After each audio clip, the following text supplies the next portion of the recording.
Technology is benefiting all segments of the community in, first of all, telephone service, which was the first objective of establishing Gila River Telecommunications, and now they're benefiting from broadband 35 years later. Especially now that we're living in the virtual world, there's benefit to having broadband technology here in the community. I mean, COVID has just uncovered the gap in technology, and that includes whether you're an elder and you need to be able to stay in contact with people at home.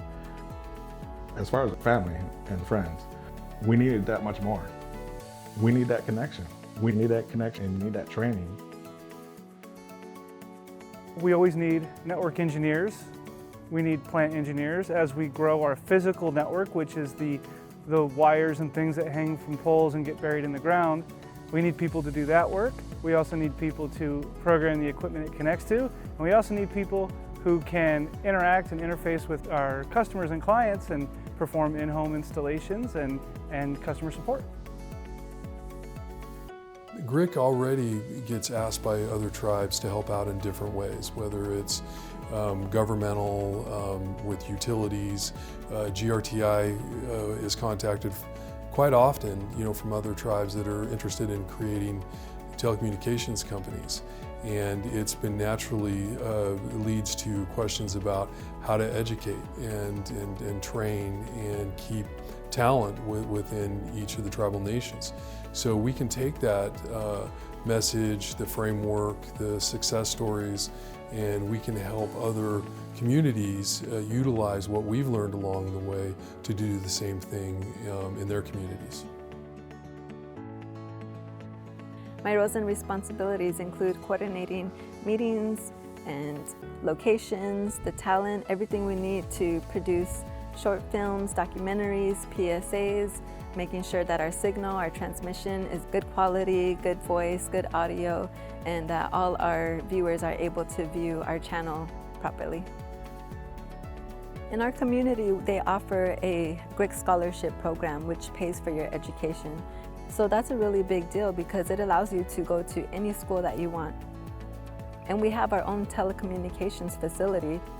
We have our own utility authority as well. We have our own farming company.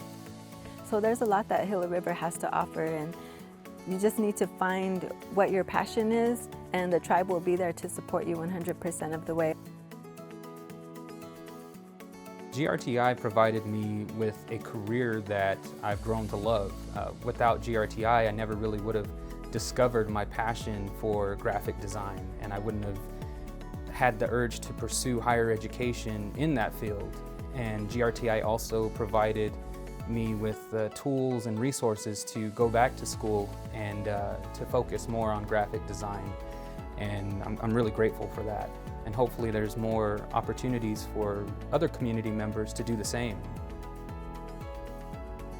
I got hired to install DishNet for the community in 2001.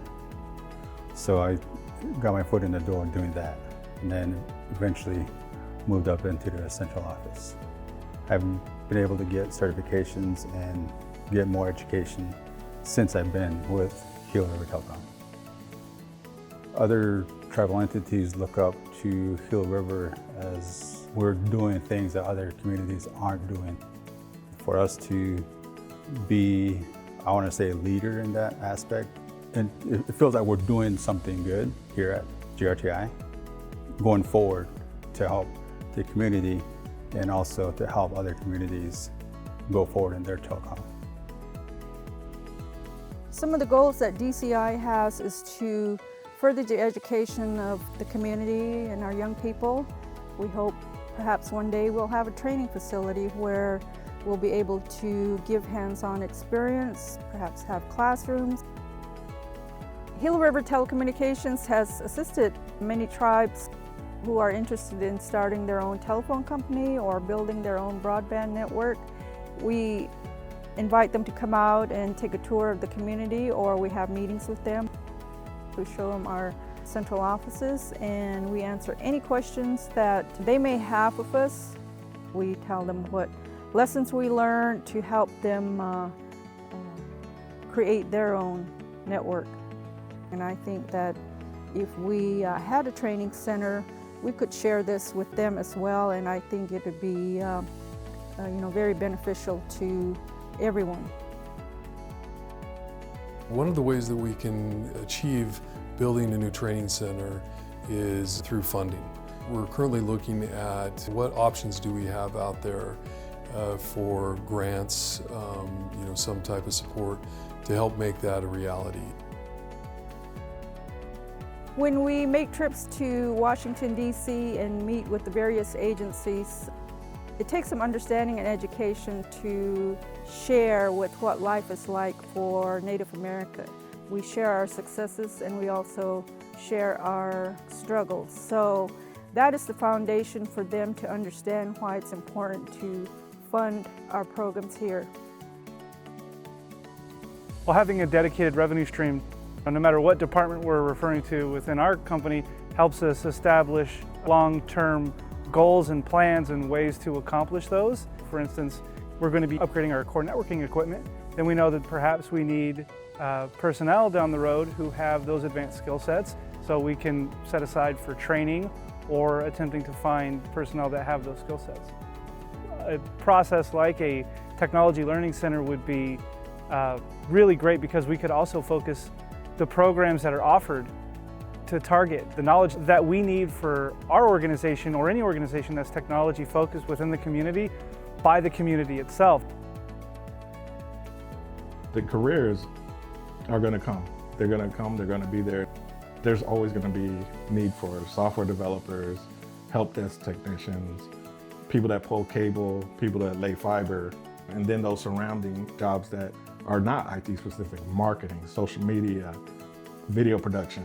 All these jobs kind of are going to be feeding off of those IT careers. There's a need there. DCI is identifying that need and training people into that population. That's one of the main goals, is to help as many communities that maybe have had a little bit tougher time accessing technology and information, and we want to help as many as we can. So we're starting where we know the best, and that's this community, and we want to create the programs and the success stories that then we can take outside the community and help as many communities as possible.